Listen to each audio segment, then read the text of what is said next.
In a dramatic escalation of Zambia's posthumous political tensions, Patriotic Front (PF) Secretary-General Raphael Nakachinda has declared that the party will not proceed with electing a new president until the burial of former head of state Edgar Lungu is resolved.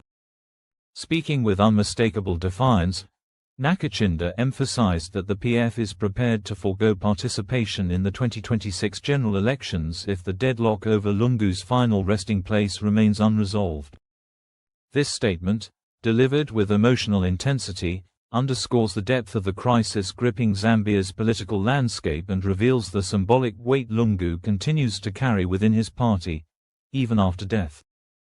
Nakachinda's remarks come amid a protracted dispute between the Zambian government and the Lungu family over where the late president should be buried. Lungu passed away in South Africa on June 5, 2025, but nearly 3 months later, his body remains in a Johannesburg morgue. The delay stems from conflicting burial preferences. While the government insists on repatriating Lungu's remains for a state funeral in Zambia, his family has expressed a desire to bury him in South Africa, citing personal and political reasons. This impasse has triggered a wave of political recriminations, with the PF accusing President Hakainde Hichilema's administration of mishandling the situation and disrespecting Lungu's legacy.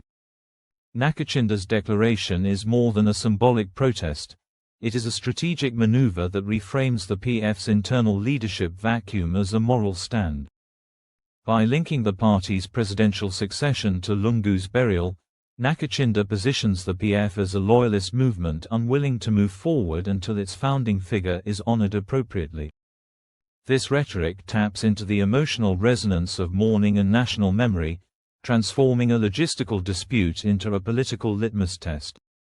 In doing so, Nakachinda not only galvanizes PF supporters but also challenges the legitimacy of the current administration's approach to reconciliation and statecraft. The implications of this stance are profound. Zambia's political calendar is already heating up ahead of the 2026 elections, and the PF's refusal to elect a new leader could destabilize opposition dynamics. Without a clear presidential candidate, the PF risks marginalization in national debates, fundraising efforts, and coalition building. Yet Nakachinda's statement suggests that the party is willing to accept these costs in exchange for moral clarity and symbolic justice. This raises questions about the PF's long-term strategy. Is the party banking on public sympathy to regain momentum, or is it genuinely prepared to sacrifice electoral participation for the sake of principle? Observers note that Nakachinda's rhetoric also serves to consolidate internal unity within the PF. The party has faced factionalism since losing power in 2021, and Lungu's death has reopened old wounds about succession, loyalty, and ideological direction. By postponing the leadership contest, Nakachinda effectively freezes internal rivalries and redirects attention toward a shared grievance. This tactic may buy time for the PF to regroup, but it also risks deepening uncertainty about its future role in Zambian politics. The broader political context adds layers of complexity. President Hichilema's government has been criticized for its handling of Lungu's death, with analysts pointing to missed opportunities for national unity. The decision to establish a parallel funeral venue, rather than collaborating with the PF's designated mourning site, was seen by many as a partisan move that exacerbated divisions. Moreover, the delay in announcing Lungu's death and the lack of immediate state coordination left a vacuum that the PF was quick to fill.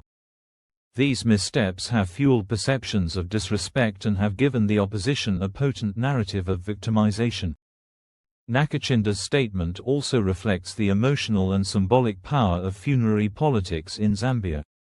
In many African societies, burial rites are not merely personal or religious, they are deeply political acts that signal legitimacy, continuity, and respect. The refusal to bury Lungu in accordance with his family's wishes is interpreted by some as an attempt to control the narrative of his legacy. Conversely, The PF's insistence on delaying its own political processes until Lungu is buried underscores the belief that his memory is foundational to the party's identity. From a media and CO perspective, Nakachinda's declaration is a headline-grabbing moment that encapsulates the intersection of grief, loyalty, and political strategy. It invites analysis of Zambia's evolving democratic norms, the role of symbolic gestures in opposition politics, and the challenges of posthumous leadership transitions. For journalists and analysts, the story offers rich terrain for exploring how death can become a catalyst for political realignment, and how parties navigate the tension between emotional authenticity and strategic calculation. In conclusion, Raphael Nakachinda's statement that the PF will not choose a new party president until Edgar Lungu is buried, and may even abstain from the 2026 elections, marks a pivotal moment in Zambia's political narrative. It reflects the unresolved tensions between the government and opposition, the emotional gravity of Lungu's legacy, and the strategic dilemmas facing the PF.